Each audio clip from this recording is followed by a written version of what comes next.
একটা প্রশ্ন করারই অনুমতি দিয়েছেন, সেটা মুশফিকুর রহিম নিয়ে করবো, যিনি গতকাল অবসর নিয়েছেন।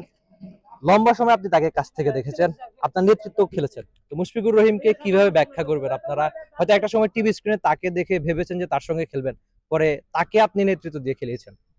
না, অবশ্য ব্যাখ্যা আসলে আমার মতো মানুষ ওনার সম্পর্কে ব্যাখ্যা দেওয়া কতটুকু যোগ্যতা রাখে আমি আসলে জানি না। বাট উনি পুরা এই 18-19 বছর যেভাবে এই হোয়াইট বল ফরম্যাটটাতে পারফর্ম করেছেন এবং তার ডেডিকেশন লেভেল যেরকম ছিল, আমরা যারা ইয়াং ক্রিকেটার শুরু থেকে যখন খেলা শুরু করে অবশ্যই তাকে দেখে অনেক ইন্সপায়ার হয়েছি এবং তার সাথে খেলার একটা ইচ্ছা তো অবশ্যই ছিল। সো আলহামদুলিল্লাহ খেলার একটা সুযোগ পেয়েছিলাম।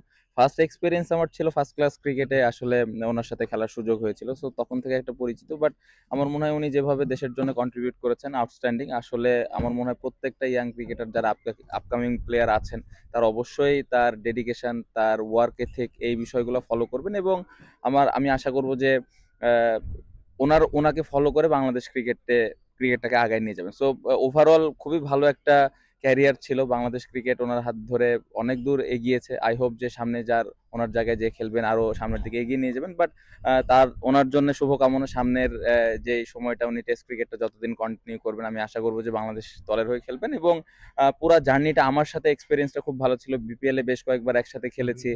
সো ওভারঅল খুব ভালো একটা সময় পার হয়েছে ড্রেসিং রুমের বাইরে। তো সব মিলে ওনার জন্য অনেক অনেক শুভকামনা এবং উনি আমাদের সকলের জন্য অনেক বড় একটা ইন্সপিরেশন।